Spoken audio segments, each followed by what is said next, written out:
I still remember the morning it all began.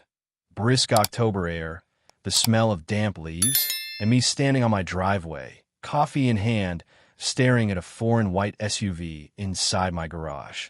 I rubbed my eyes, certain I had to be seeing things. But no, it was definitely there. My garage door was wide open, and someone else's vehicle was cozily nestled inside. I'm not usually the type to jump to conclusions, but right away I got the sense this was some kind of bold invasion. My name is Desmond Gray, 62 years old, retired math teacher, generally patient, but absolutely fed up with nonsense.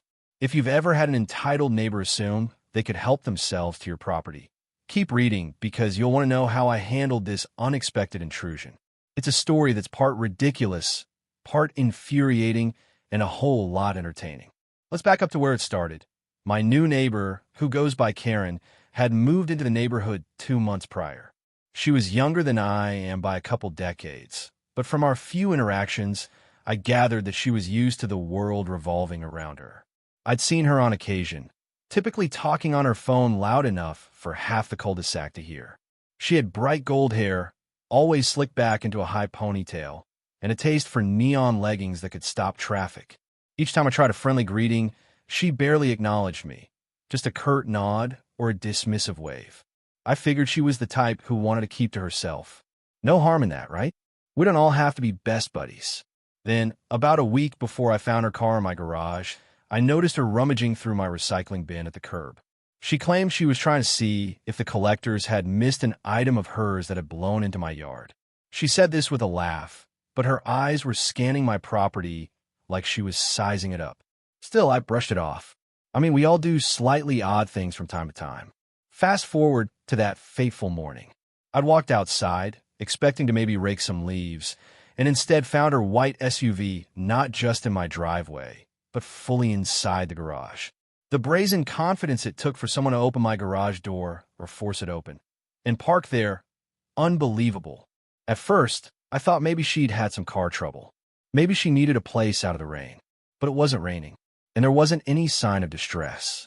No note, no apology. There was just her SUV quietly sitting in my space. I circled the vehicle, looking for any clue as to why. Did she think I was away? Admittedly, my side of the driveway is usually empty because my '92 pickup truck is out back near the shed, but that hardly constitutes an invitation. Feeling my blood pressure rise, I tried pressing the button on the wall to close the garage door. The mechanism whirred, but the sensor beeped. There was an obstruction. The SUV was parked crookedly in such a way that the back end blocked part of the frame. Great. I hopped up into my own garage, moved some of the clutter around, tried pressing the door remote again. No dice. Then I noticed something else. The driver's side door was unlocked. Inside, perched on a passenger seat, was an empty Starbucks cup and a magazine. On the back seat, a bright pink yoga mat. If I was reading the situation correctly, Karen was evidently out somewhere, expecting to return to her personal new parking spot. I briefly considered being the bigger person by just letting it slide. Maybe leave a note on the windshield. Please don't park in my garage. But then I thought, no, this is blatant. Who parks in another person's garage, unannounced, with zero permission? I'd had enough experience with teenagers sneaking off to smoke behind the bleachers during my teaching days, but an adult pulling this? I was too old to let myself be a doormat. I phoned the local non-emergency police line. They asked, "Do you know the owner of the car?" I explained it was my new neighbors. They told me they could send an officer out to file a complaint, but that it might be a civil matter since it's private property. I gave him my address, then waited outside, arms folded. 30 minutes ticked by. No police. Meanwhile, I saw a figure marching down the sidewalk with that distinct ponytail bobbing. Sure enough, Karen herself, wearing pink spandex leggings and a scowl. She marched right up to me. "What are you doing near my car?" she snapped. I tried to keep calm. "Your car?" "Karen, this is my garage. You can't just..." She cut me off. "I need a place to park. The street was blocked, and my driveway is full of stuff right now from moving." I was momentarily speechless. The nerve of this woman was staggering. I began to say, "You didn't ask me for permission," but she rolled her eyes. "Relax," she said. "I'll be back soon, so keep your door open." Then she turned and strode away like I was a servant who had displeased her. That's the moment the idea took root in my mind. If she thinks she can waltz right into my garage, she has another thing coming. I watched her vanish around the corner and decided I'd had enough. Call me petty, but some lines shouldn't be crossed. I walked over to the side of the garage. There was an old hasp where I used to lock up a spare bicycle with a chain. In the corner, I had a brand new steel padlock I'd been saving to secure my garden shed. Without another second of hesitation, I put the hasp through the bracket, locked up tight from the inside, slid under the half-open door, and made sure no one was getting into that garage without the key.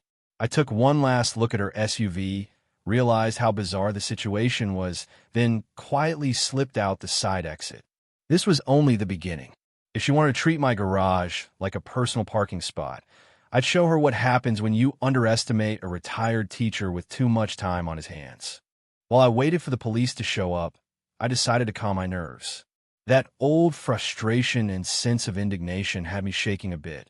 I've never been one to pick fights, especially at my age, but I also wasn't about to let some self-absorbed neighbor run all over me.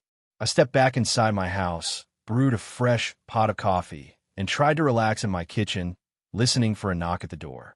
Sure enough, an hour later, 2 officers arrived. Officer Brady and Officer Nolan, familiar faces I'd seen around town at various events, knocked politely. I led them outside to the locked garage. I explained the situation, from how Karen had illegally parked to how she'd strolled away after telling me to keep the door open. The officers shook their heads. In a quiet, rural town like ours, it's not every day you get a complaint about someone's car inside somebody else's garage. Officer Brady said, "Mr. Gray, technically you can have it towed. You could also request we speak to her and warn her of potential trespassing charges." I frowned, arms folded. Part of me liked the idea of towing her car out of there. Imagine her face when she came back. But I also knew that, once she realized her SUV had been towed, she might become more aggressive. The older I get, the less patience I have for those kind of confrontations. Then another thought occurred to me, one that gave me a mischievous sense of satisfaction. "Officers, what happens if she complains that I locked her car in?" Officer Nolan shrugged. "It's your property, so as long as there's no threat to her safety or the vehicle, you're within your rights. It's an odd situation, but if she parked illegally in your garage, that's on her." I nodded. "I'll have you file a report, just in case, so there's a record of it. But for now, I think I'll keep it locked."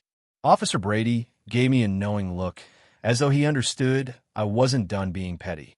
They took some pictures, wrote up the report, and left, leaving me alone with my locked garage and Karen's SUV trapped inside. Now, I wasn't planning to keep the car forever. I'm not a thief, after all. My biggest desire was to teach Karen a lesson in manners. She had demanded my compliance, had expected me to cater to her because it was convenient for her. Not once did she show any respect or courtesy. So, I sat on my porch for a while, waiting to see if she'd return. An hour became 2, then 3. Eventually, the sun began to slip below the horizon, and there was still no sign of her. At that point, an idea popped into my head. Maybe I should head to my cabin at the lake for a while. A week away was something I'd been meaning to do anyway. I have a little property up north, about a 2-hour drive, a quiet place for fishing and reading. The more I thought about it, the more amusing it became. She'd come back, find my house locked up, the garage door locked from the inside, and no way to reach me. Sure, she might pound on the door or ring my bell, but I wouldn't be home. Was it childish? Absolutely. But I figured I wasn't hurting her car, and I had every right to secure my own property. So, on a spur of the moment, I packed up a small suitcase, grabbed my fishing gear, locked up the house, double-checked the garage was sealed, and hopped in my old pickup. I left just after dusk, half expecting to see Karen come screeching into the driveway at the last minute. But no, the street was quiet except for a few crickets and the hum of streetlights. I drove away with an odd mixture of excitement and apprehension swirling in my gut. When I arrived at the cabin around 9 p.m., I immediately felt a sense of relief. Something about the stillness of the lake, the gentle rustle of tree branches, it's like nature reminding you that some things really don't matter all that much. My mind kept drifting to Karen, though. I pictured her returning to find her SUV locked away. Maybe she'd call the police. But the cops would see the earlier report. They'd know I didn't steal her car. And if she truly wanted it back, well, she could call a locksmith or a tow truck and foot the bill. That was her problem, not mine. The next day, I went out to fish under a bright morning sky. I reeled in a couple of small trout, whistling to myself, feeling more carefree than I had in ages. Then my phone started buzzing. Caller ID. Unknown number. I had a sneaking suspicion it might be Karen, so I let it go to voicemail. A minute later, another call from a different unknown number. Again, I didn't answer. After the third attempt, I decided to check the voicemail. Sure enough, it was Karen. She went from screechy hysteria in the first message to vaguely threatening in the second. Where are you? You can't keep my car. I'll have you arrested for theft, she shrieked. I replayed it and felt an odd satisfaction. She was getting a taste of her own medicine for once. I spent the next couple of days completely unplugged from the drama. No sense in fueling the fire by engaging. If she wanted her car, she could call the same police officers who had documented her trespass. Meanwhile, I lounged on the porch, read old fishing magazines, grilled some fish, and turned off my phone except for an occasional glance, just to see if I had any important messages. On day 3, a neighbor from back home, old Mrs. Cartwright, texted me. She wrote, "Desmond, that woman has been knocking on your door for hours. She's made a scene on the sidewalk. Police came by again, but left when she started yelling at them. Are you all right?" I chuckled at the mental image. Karen raging on my front porch, seeing that the garage door was locked and my windows were dark. I responded to Mrs. Cartwright with a brief explanation, then turned my phone off again. I wasn't about to end my little vacation just because Karen was having a meltdown. I reasoned that if her meltdown was that severe, she'd have to solve it by calling a locksmith or paying to have the door forcibly opened. But was she really going to break into my garage after illegally parking there in the first place? Time would tell, but I had 4 more days of peace and quiet on my schedule, and I wasn't going to waste any of them. I had a stack of crosswords, an old transistor radio, and a gorgeous lake to gaze at. Karen's entitled tantrum would still be waiting when I got home. By midweek, I'd settled nicely into my routine at the cabin, wake up early, cook a hearty breakfast, fish for a few hours, then read or nap in the afternoons. It was glorious. If I'm honest, a big part of the reason I was so relaxed was the knowledge that I was no longer ignoring my own boundaries. For too long, I'd been polite to a fault, letting people walk on me. But Karen was the final straw that made me stand up for myself in a decidedly unconventional way. I turned my phone off for nearly 2 days straight, only switching on occasionally to check for emergencies. Each time I did, I saw a litany of missed calls and texts from unknown numbers. No doubt Karen had roped in her friends or family to harass me. A few were from neighbors, presumably curious about what was happening. One text, though, made me pause. It was from my old friend Sam, who lived a few houses down from me. "Des, you might want to know. She's threatened legal action. Says she's got a lawyer." I told her good luck. "Just thought you should be aware." Legal action? Over her illegally parking in my garage? The absurdity of it made me laugh out loud. Still, I didn't dismiss the possibility. People sue for just about anything these days. And yet, I had the police report on my side. It was all documented. What could she accuse me of exactly? Locking my own property? The more I thought about it, the more I realized how empty her threats likely were. 2 more days passed without incident, and I began to mentally prepare for heading home. Part of me was antsy about the confrontation that awaited me. Another part was genuinely curious to see how Karen would handle it. If she'd wised up, maybe she'd realized that humbly apologizing and asking for a car might actually get her somewhere. But after hearing her voicemails, I doubted that was in her repertoire. On Friday morning, I packed up my fishing gear, tidied the cabin, and got on the road. It was a crisp, sunny day. The drive was peaceful, twisting roads lined with tall pines, an explosion of red and orange leaves beneath a bright blue sky. I had a moment of nostalgia for the days when life was simpler, but I suppose things only feel simpler in hindsight. Even so, I did enjoy the irony of having left town and effectively taken a vacation to avoid drama that some folks would have confronted right away. At my age, You learn to pick your battles. I pulled onto my street around noon, half expecting a crowd. Instead, everything looked normal, if somewhat subdued. As I drove past Karen's house, I noticed her driveway was still cluttered with half-unpacked boxes and random furniture. It seemed she was not a very organized person. At my house, there was no sign of police or anyone else. I parked in the driveway, jumped out, and walked up to the garage side door. The padlock was still in place, but the atmosphere felt charged, like that quiet before a storm. Sure enough, as soon as I unlocked the door and stepped inside, I heard an engine revving behind me. I turned, and there was Karen in a smaller, older sedan pulling into my driveway. She skidded to a stop and sprang out, ponytail bouncing. Well, look who decided to show up, she shouted, marching toward me. I refused to be intimidated. Hello, Karen. Did you miss me? I said calmly, unlocking the secondary latch inside the garage. Her SUV was exactly where she'd left it, covered in a thin layer of dust. You think this is funny? She hissed. You stole my car. You locked it in here for days. I held up my hand.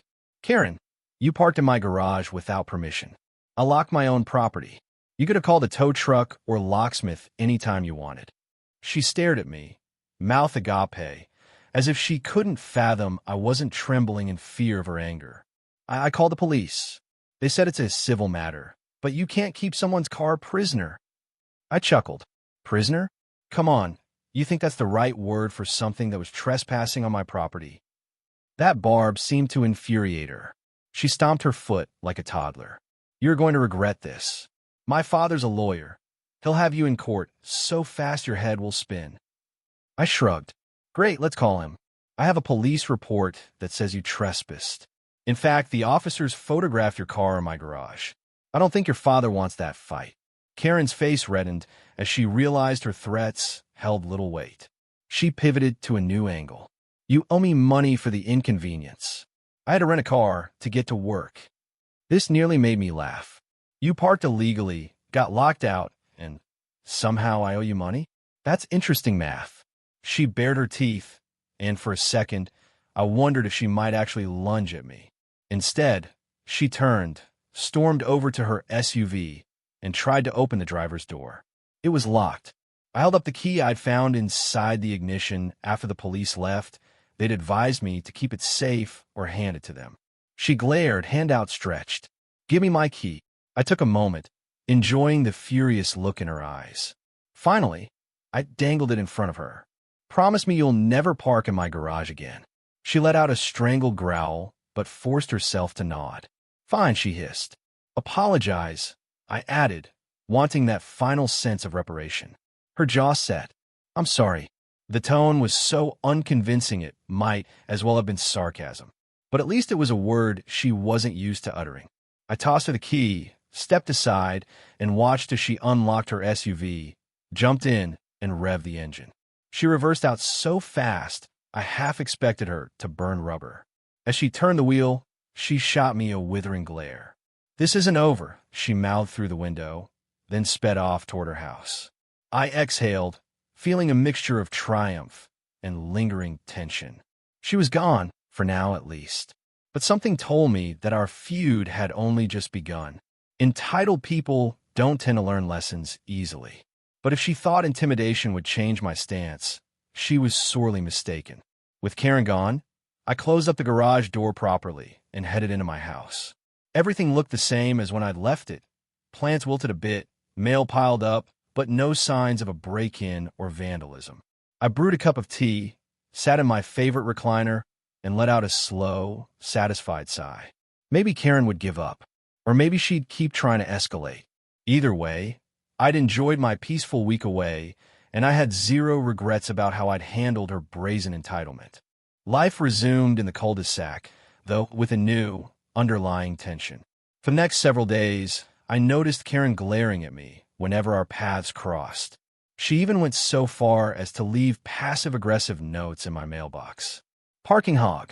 Old men shouldn't start fights they can't finish. And my personal favorite. You mess with the wrong one. Despite her theatrics, she never actually knocked on my door again or attempted to park in my garage a second time. I suspected she wanted to keep her distance since the police already had a record of her trespassing. But that didn't stop her from shouting insults whenever she caught me raking leaves or taking out the trash. I learned to shrug it off. Retirement does wonders for your perspective on nonsense. Meanwhile, word spread around the neighborhood about our little garage saga. Some neighbors thought I was a local legend, offering me wry smiles and quiet high fives for standing up to her. Others, especially the younger families, kept their distance, not wanting to get caught in the crossfire.